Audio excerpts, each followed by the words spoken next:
Yo, what's good, guys? Today we got why the suburbs are terrible for the US and the planet.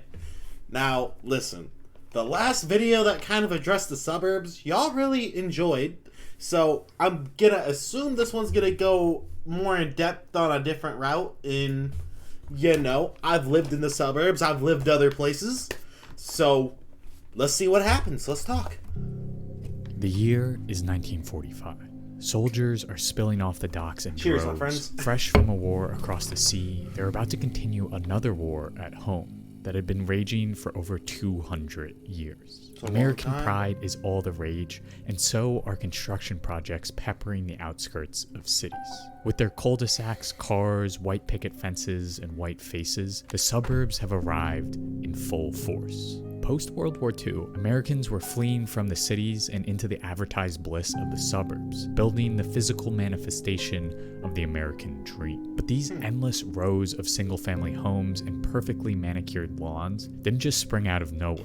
The suburbs are intimately intertwined with the settler colonial and racist history of the United States. And the suburban fever of the 1940s and 50s is just one piece of the long history of suburbia. This is the story of the suburbs. The sinister. Okay, before we actually get into what he's talking about, this man needs to be a narrator for a movie or something. This man's got the voice of an angel. Golly, y'all need to go in the description and subscribe to this dude immediately. Just, what the hell? Just a reason this dude needs to be like, this dude better be getting paid as a narrator. Like, I hope he's getting bank from YouTube, because goddamn. We have this instead of this, and how that's turned the suburbs into one of the most environmentally destructive ways to live. This video is made possible by CuriosityStream and Nebula. If you don't know by now, I have a ton of content at OCC or using the link in the description below. Respectfully, we're gonna have to skip that, but... Long before there were soldiers coming home from World War II, there was this. In order to understand the roots and motivations behind suburbia, we have to go way back. Back to a time when the United States didn't even exist yet, when the world looked a lot smaller and over 300 years younger. It's 1607, and the English have established their first settlement on North American soil. Claiming indigenous land for themselves and in the name of trade, the European settlers of the Jamestown colony began to terraform the earth in their European capitalist image. Now, you might think Jamestown is a weird place to start a video about modern suburbia, but the parallels between settler colonialism and suburbia are deep. Ever since Jamestown, English colonists and the nascent United States have invested heavily in the project of settler colonialism. Whether escaping persecution in Europe, establishing new markets, or hoping to strike it rich, European American settlers violently invaded the lands of nations and tribes indigenous to North America and replaced those lands and cultures with societies, homes, and cultures of their own. Essentially, early colonists and later on the United States stole the land of the people already living on the North American continent and... Okay, that is known, but brother, why are you going into like...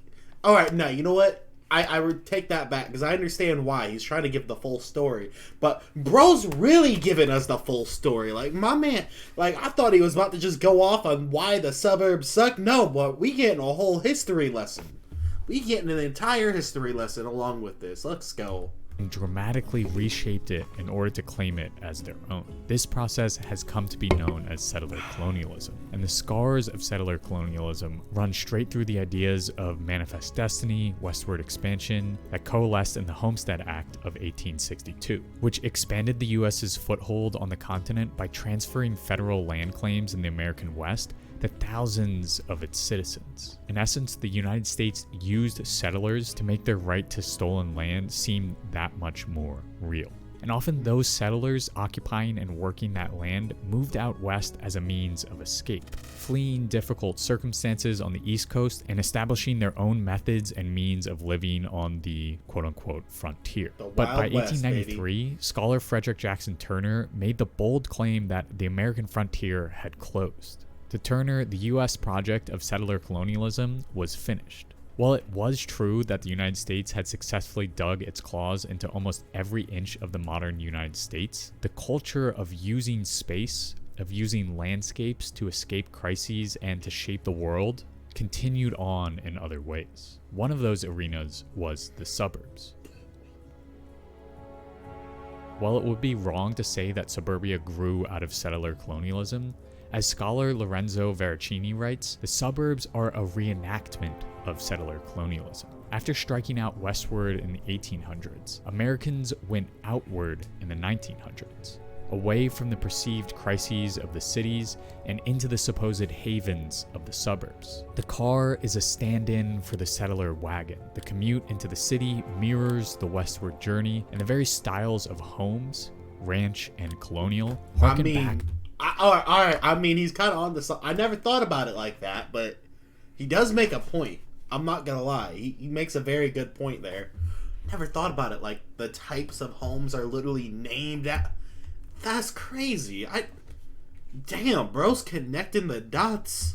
To settler roots. But the suburbs for white Americans, much like the frontier for white Euro-Americans, was, importantly, an opportunity to flee the corrupting values of the cities and return to a haven that better reflects their own, often conservative, views. Veracini puts it this way: settlers and suburbanites are escapees. Even though they escape different things at different times, corrupting old worlds on the one hand, racial mixing, violence, crime, congestion, gender confusion, and filth on the other, they are also returnees. They undertake a movement in space that is meant to bring about a movement in time, a return to a social order that is perceived as compromised. In short, suburbia, much like settler colonialism, has used movement across the landscape as a way to go back in time to a period when things were good, or as some like to say now, when America was great. But to understand exactly what suburbia... I'm gonna be honest. I feel like maybe at one point that was true, but today, man, I don't believe that. I feel like people who live in the suburbs because they found a house in the suburbs that they liked. Like, I don't know. Maybe that's just me, right? Because, like, personally, if it was my choice, I wouldn't be living in the suburbs. I kind of live in the suburbs now, right? Like, a little bit. And I'm gonna be real. I'd rather be out in fucking no man's land than in the suburbs. Like, I feel like most people nowadays aren't living in the suburbs to escape something. That's why the people who live in no lands, man, like what I'm trying to do are doing low key. I feel like I'm getting called out next. Suburbanites were escaping, and how that has led to the US having one of the highest per capita emissions rates in the world. We need to fast forward to Like, if you really, like, think about it. If you really want to escape from people, you're going to no man's land. Like, me, for example. Bruh, the whole world's going soft as hell. What am I doing? No man's land. I'm out of here. Sayonara. Like... But it is interesting because I can see this, then I'm looking at myself and I'm like, meanwhile, I want to build this giant-ass property to do exactly that. So that, to me, is interesting. Now, it's not for the same reasons he mentions in this video. For me, I just like to have space, no neighbors, and a bunch of animals. 1935. 1935 was a great year for some. But for the vast majority of the world, 1935 was a terrible year. Not in the least because that's when the US government began the process of redlining neighborhoods. Under government supervision, the Homeowners Loan Coalition created maps of over 200 US cities, outlining neighborhoods in different colors to denote which areas the government should invest in and which ones it shouldn't. Green outlines were the quote-unquote best neighborhoods that didn't have, and this is a direct quote, a single foreigner or Negro, while red districts were quote-unquote hazardous, which meant that they were majority black neighborhoods, or what the Homeowners Loan Coalition described as an undesirable population. This damn, golly, that's tough, man. Shit. I guess it's just a different time back then. Because imagine if that shit was said today, bro. There'd be an uproar.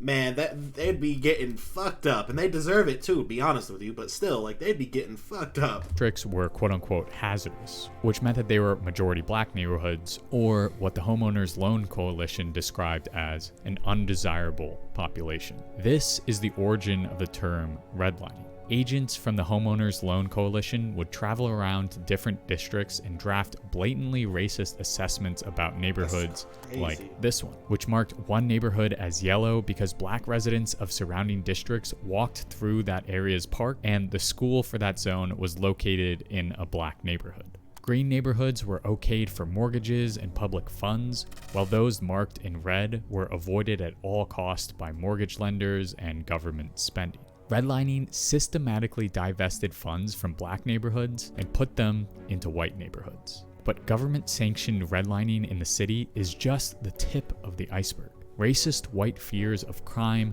filth, and violence pushed white folks to flee urban centers and carve out fortresses of whiteness in the suburbs. Indeed, for many suburbs in the first half of the 20th century, there were official zoning laws and unofficial racial housing covenants that restricted white homeowners in the suburbs from selling to prospective black homeowners. For white people, the suburb... Wait, what? That's crazy! So you're telling me you couldn't even sell your house to a black person? They had that so... Like...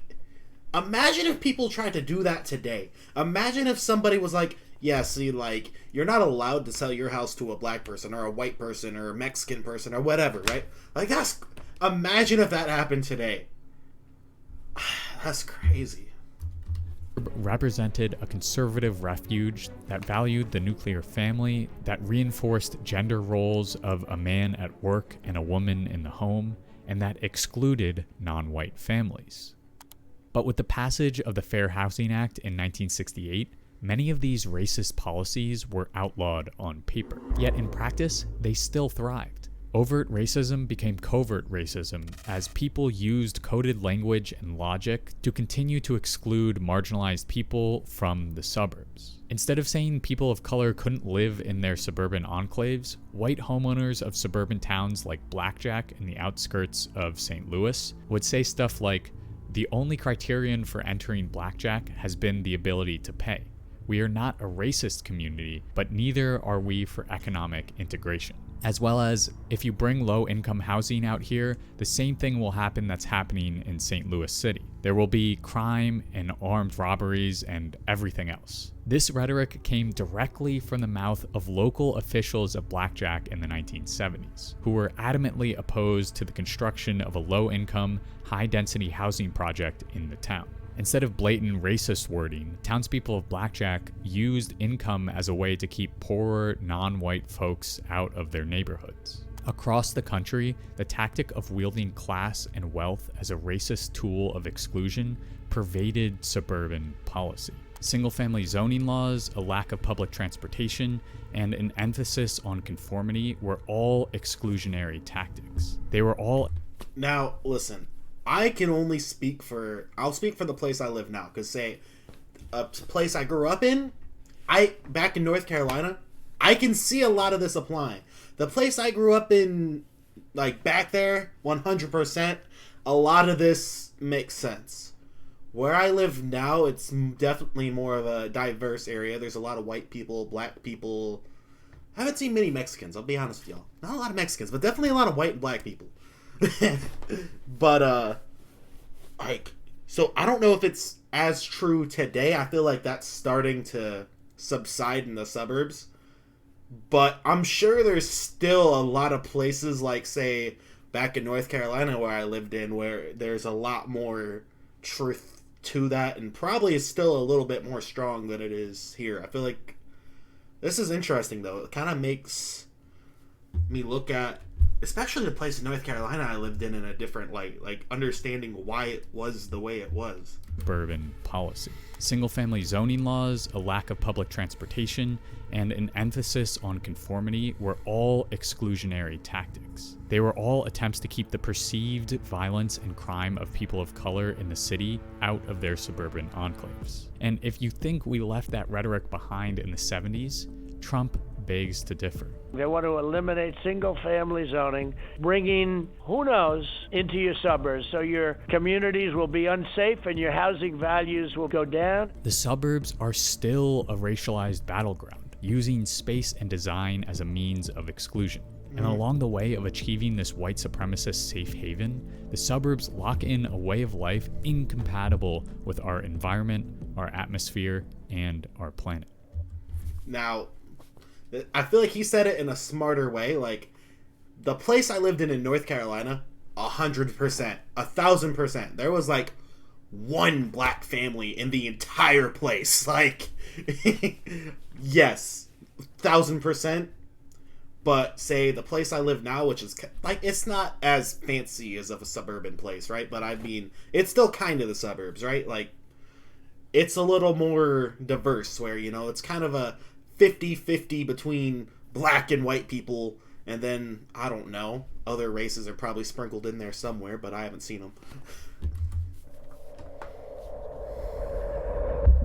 The suburban lifestyle is the antithesis of a sustainable lifestyle. Think about it. If you've ever lived in the suburbs, your life revolves around cars, large homes, and manicured lawns, all of which require immense amounts of energy, gas, and materials to maintain. According to one research paper, the suburbs require 2 to 2.5 times more energy per person than urban centers. While another recent study estimates that the emissions of wealthy suburbs can sometimes be 15 times higher than their surrounding neighborhoods. In the US, this large carbon footprint is deeply tied to the design of suburbia. Sprawling lots of grass require fuel to mow, enormous homes suck up energy to heat and cool, and all of these homes are isolated from any shops or places of work, which means that you have to drive. See, that's where, in my experience, that's not so true, right? Like, where I live here, I could jump on a bike and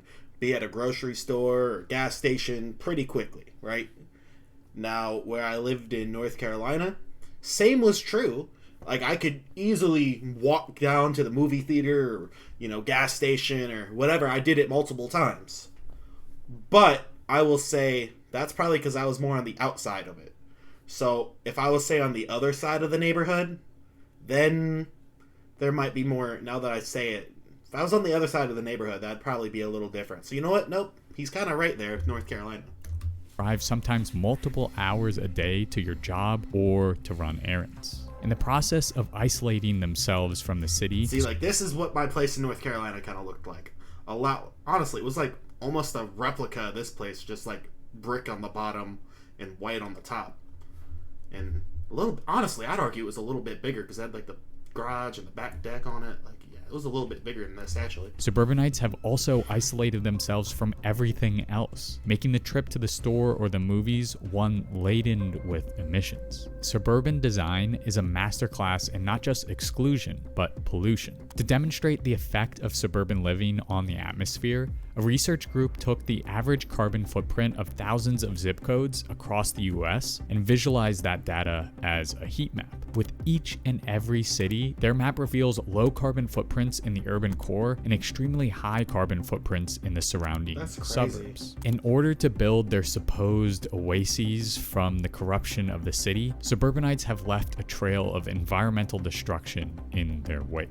Or, as environmental and urban historian Robert Gioeli writes, the American metropolis is a constantly expanding and morphing racial petroscape, where decisions made to maintain racial inequality and white privilege reinforce carbon-intensive forms of urban development and mobility, while delegitimizing anything that would help cities move along a more sustainable path.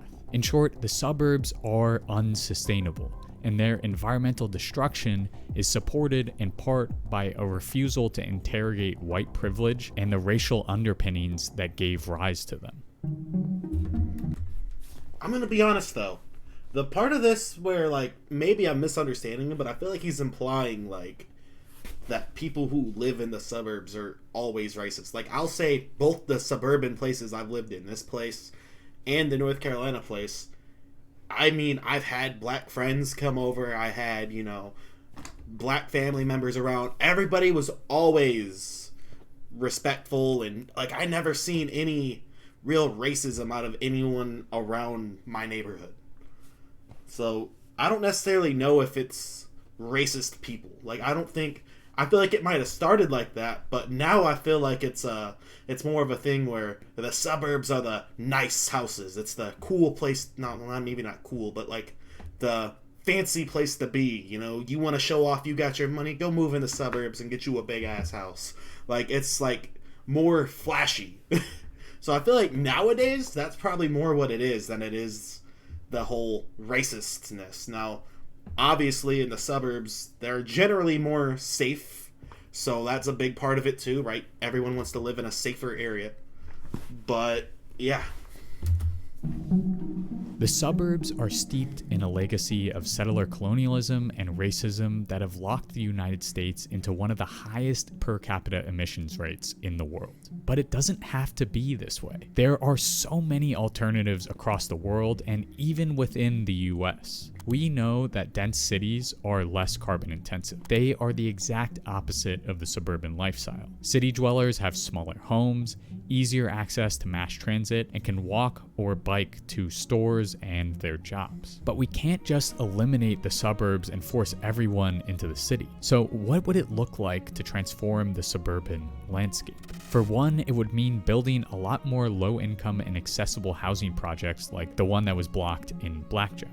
It would also mean bringing places of work, play, and stores closer to the home so people can walk or bike to them instead of using the car. And also, I should point out, this is a thing that, like, I see quite often, right? Like, I've recently moved into this place. When I was on my house hunt, I saw a lot of places where, like, they take, like, big old houses and they turn them into duplexes, or even, like, 5-plexes or 4-plexes. Like, they were making, like, little mini apartments out of, like, these huge houses from, like, back in the day that he's talking about. So, like, this is kind of happening, but it's happening slowly. Finally, it means dramatically expanding public transportation options in a dense net throughout neighborhoods and between suburb and city.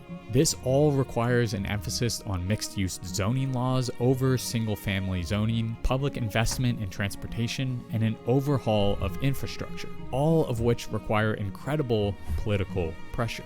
But right now, in the local planning boards of American suburbs, that political pressure looks like the opposite of what we need. It looks like older white folks pushing back against any change that may disrupt their views, their yards, or their suburban safe havens. Even for self-professed environmentalists and progressive, like Susan Kirsch, settler colonial racism and entitlement still tints the justification of suburban living. Kirsch lives in Mill Valley, a suburb of San Francisco, and spearheaded the successful campaign to block California's eradication of single-family zoning laws. According to Kirsch, climate change is one of the real serious issues that we have to deal with. Yet, when it comes to transforming her suburban enclave into one with more environmentally ethical infrastructure, she echoes decades upon decades of white people refusing to change in the suburbs by saying, "I don't think we need to be forcing draconian measures." So while the destruction of the suburbs necessitates the transformation of antiquated design and policies, it also requires an interrogation of the racism and settlement. Again, I don't think it's racist for people to like their homes the way they are and not want to lose that. Like, I don't view that as racist. I view that as the lady likes her house and she don't want to change her house, despite she may be a little bit of a hypocrite because she tries to push these things and yet doesn't, want it done at her place. So I could definitely see how she's a hypocrite. But, like, I don't view somebody who lives in the suburbs and enjoys their life the way it is as a racist because they don't want a bunch of apartments and loud noise all around their house. Like, you can understand that, right? Like, I don't view that as racism. Settler colonial culture that I find this interesting, right? Because, like, I've lived everywhere. I've lived in good areas. I've lived in bad areas. I've lived all around, the state, different sides of the country. Like, I've lived in all kinds of places. So I feel like I have an interesting view on this of, I understand what it's like to live in the suburbs. And a lot of what he says is true about the public transportation and all that. But the narrative that people who live in the suburbs are inherently racist, that's just wrong. Like, that is extremely wrong. forces them. Until we wrestle with the unconscious and conscious bigotry, hatred, and entitlement that spawns from our culture, the suburban lifestyle will continue to stand in our way of creating environmentally sound and community-focused ways of living. But are there actual... And also, like, I feel like you gotta realize not everybody wants to live in a community-focused place. I don't. That's why I want to get as much land as possible and not deal with all kinds of people all the time. You know, I have my people who I like and I hang out with, and it's like, get my own place and not deal with it now. But I do believe, like, if you want to live in a rather large town, then you can't expect that. If you're living in somewhere, you know, that has a big population, you can't be expecting that. You got to be reasonable about that. If that's what you want, go find what you want, right? But don't live in a giant town and then expect that. Examples of cities or towns that are built around people and planet instead of cars and privilege? The short answer is yes, but going into detail about how and why these towns and cities work ended up being a long process, and I felt like I needed a whole nother video that wouldn't be great for the YouTube algorithm. So if you're curious about what cities and neighborhoods are leading the way in sustainable design, I made a full-length companion video on Nebula looking at just that. You can find that video and a bunch of other content from OCC that's not on YouTube. All right, I'm assuming that he's okay. This is just a product. Go check his thing out. But hey, man, this, despite me disagreeing with him thinking that everybody in the suburbs is racist, right? I used to live in the suburbs. I grew up a decent part of my life in the suburbs. I'm not racist. I don't give a shit what color you are. Black, brown, fucking pink. I don't give a shit. You cool, you cool. You an asshole, you an asshole. Like, it's that simple. Like, at the end of the day, it's all about how you're raised. And most of the time, most suburban people nowadays went to school with people of color. They went to school with all the different races. They have friends that are all the different races. So suburban people aren't racist, first off. Let's point that out. Outside of that one thing, I'd say most of what he had to say has a good point. Most of what he had to say outside of that, he's not wrong. So I want to know what you guys think. Give me a giant ass subscription, ring the bell, like the video. You know how YouTube works, man. And I'm out. Bye.